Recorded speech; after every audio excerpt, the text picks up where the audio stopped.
Imagine waking up to news that the United States has acquired its 51st state, except this one is covered in ice, sits between two oceans, and contains enough rare earth minerals to power every electric car on the planet. This isn't science fiction, it's Greenland, and the clock is ticking. Donald Trump just announced he won't rule out using military force to acquire Greenland, and this might not be as crazy as it sounds. What if I told you that America's survival in the 21st century could actually depend on this frozen island?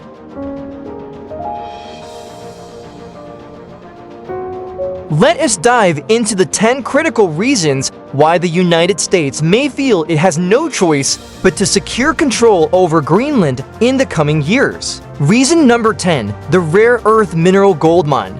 Greenland isn't just ice and polar bears. Beneath its frozen surface lies one of the world's largest untapped reserves of rare earth minerals. We're talking about neodymium, dysprosium, and other elements with names you can't pronounce but that are absolutely critical for modern technology. Your smartphone, electric vehicle batteries, wind turbines, military jets, they all depend on these materials. Right now, China controls about 70% of global rare earth production, giving them massive leverage over Western economies. Greenland could change that equation overnight. Recent geological surveys suggest Greenland holds enough rare earth elements to supply global demand for decades. If the US doesn't secure access to these resources, China or Russia certainly will, and that would be a strategic nightmare. Reason number 9, the melting ice reveals new shipping routes. Climate change is reshaping global geography, and Greenland sits at the epicenter of this transformation. As Arctic ice melts, the Northwest Passenger shipping route through the Arctic Ocean connecting the Atlantic and Pacific is becoming increasingly navigable. This route could cut shipping times between Asia and Europe by up to 40% compared to traditional routes through the Suez or Panama canals. Whoever controls Greenland essentially controls access to these northern shipping lanes. We're not just talking about saving time on cargo ships, this is about controlling trillions of dollars in global trade. Russia is already militarizing its Arctic territories, building bases and icebreaker fleets. China has declared itself a near-Arctic nation despite being nowhere near the Arctic. The race is on and Greenland is the prize. Reason number 8, military strategic positioning. Let's talk military strategy. Greenland sits almost exactly between North America and Europe, making it the perfect midpoint for projecting power across the North Atlantic. The US already operates Pichuvik Space Base, formerly known as Thule Air Base, in northwest Greenland. This installation is crucial for ballistic missile early warning systems and satellite tracking.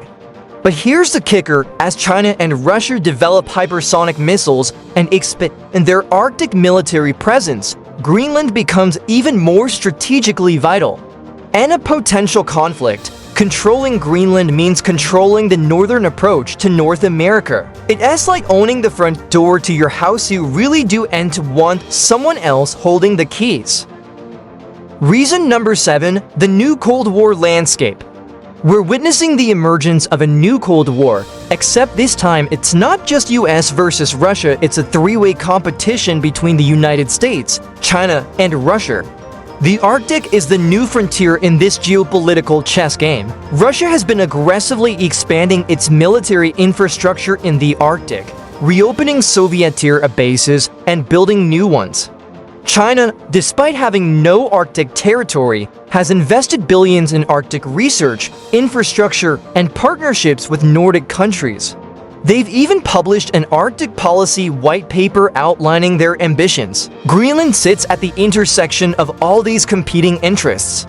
Denmark, which currently governs Greenland, simply doesn't have the resources to defend it against great power competition. The US stepping in isn't imperialism, it's filling a power vacuum before adversaries do.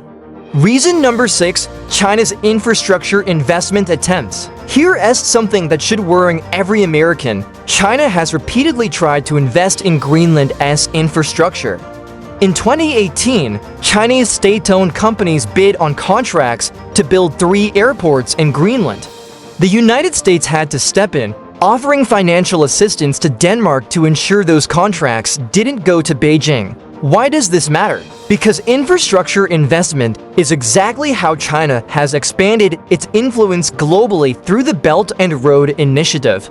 They build your ports, your airports, your 5G networks, and suddenly you're economically dependent on Beijing.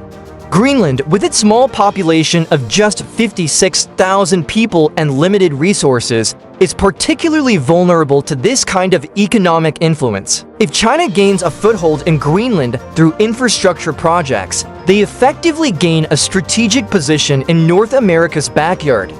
The US can't let that happen. Reason number 5, Greenland's push for independence. Greenland isn't entirely happy being governed by Denmark. There's a growing independence movement on the island, with many Greenlanders wanting full sovereignty. Denmark currently handles Greenland's foreign affairs and defense, but provides substantial subsidy, about $600 million annually to support the island's economy. Here's where it gets interesting. If Greenland becomes independent, it will need economic partnerships to survive. This creates an opening. An independent Greenland might be more open to a relationship with the United States than Denmark ever would be. Whether through statehood, a free association agreement like the US has with Palau and the Marshall Islands, or some other arrangement, American involvement could provide Greenland with economic stability while giving the US strategic security. It's potentially a win-win scenario, but only if the US acts before other powers make their offers. Reason number 4, the freshwater reserves. Here is something most people do and think about. Water is going to be the oil of the 21st century. Greenland contains approximately 10% of the world's freshwater locked in its ice sheet. As climate change intensifies and freshwater becomes scarcer globally, this resource becomes incredibly valuable. We're already seeing water conflicts emerging in regions like the Middle East, North Africa, and Central Asia. Major rivers are drying up, aquifers are being depleted, and entire populations are facing water scarcity. Greenland's ice sheet, while melting due to climate change, still represents an enormous reserve of fresh water. Controlling access to this resource could become as strategically important as controlling oil fields in the 20th century. It's not just about drinking water. Fresh water is essential for agriculture, industry, and energy production. Reason number 3, the fishing rights and economic zones. Greenland's territorial waters are some of the richest fishing grounds on Earth. As fish populations migrate northward due to warming oceans, the waters around Greenland are becoming even more valuable. We're talking about massive stocks of cod, halibut, shrimp, and other commercially important species. Whoever controls Greenland controls access to these fishing rights and the enormous exclusive economic zone that extends 200 nautical miles from its coastline. This isn't just about fish and chips, it's about food security and economic power. The global fishing industry is worth hundreds of billions of dollars annually.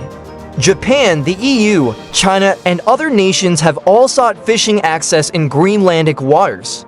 As ocean resources become more contested globally, Greenland's position becomes increasingly valuable. The US securing Greenland means securing access to these resources and denying them to competitors. Reason number 2, the precedent of American expansion. Let us address the elephant in the room. The United States has a long history of territorial acquisition when strategic interests were at stake. The Louisiana Purchase, Alaska, Hawaii, Puerto Rico, the U.S. Virgin Islands. American expansion has always been driven by strategic necessity. In 1946, the U.S. actually offered to buy Greenland from Denmark for $100 million. Denmark refused, but the offer shows this isn't a new idea. Alaska, purchased from Russia in 1867 for $7.2 million, was mocked absurd folly at the time. Today, it's recognized as one of the most strategically brilliant acquisitions in American history. Alaska provides military bases, oil reserves, rare earth minerals, and a strategic position near Russia and China. Sound familiar? Greenland offers the exact same strategic benefits in the 21st century that Alaska provided in the 20th. History suggests that what seems controversial or unusual today will seem obvious in hindsight. Reason number 1, it's now or never. Here is the ultimate reason why the US may be forced to act on Greenland. The window of opportunity is closing. Every year that passes, China grows stronger economically and more assertive geopolitically. Russia continues its Arctic militarization. Climate change accelerates, making Arctic resources and shipping routes more accessible to competitors. Denmark's ability to defend and develop Greenland doesn't increase, if anything, it decreases relative to great power competition. The geopolitical landscape is shifting rapidly, and in strategic competition, hesitation equals defeat. If the United States waits another decade, China might have established economic dominance through infrastructure investments. Russia might have secured military partnerships or bases. The rare earth minerals might be contracted to foreign companies. The shipping routes might be controlled by adversaries. In the great power competition of the 21st century, Greenland represents a strategic asset that cannot be allowed to fall into the wrong hands. The question isn't whether the US should secure Greenland, it's whether America can afford not to. So there you have it, 10 compelling reasons why the United States may ultimately feel it has no choice but to secure some form of control or partnership with Greenland. From rare earth minerals to shipping routes, from military positioning to freshwater reserves, Greenland isn't just a frozen island, it's a strategic linchpin for 21st century global power. Now, I want to hear from you. Do you think the US should pursue Greenland, or is this geopolitical overreach? What do you think is the most important reason on this list? Drop your thoughts in the comments below. I read every single one. If you found this video eye-opening, make sure to hit that like button and subscribe for more deep dives into geopolitics, strategy, and the stories that mainstream media won't tell you. Click the notification bell so you never miss an upload. And if you're interested in how global power shifts are reshaping our world, check out the video I've linked in the description about the new Cold War in the Arctic. Trust me, it'll blow your mind. Thanks for watching, and I'll see you in the next one.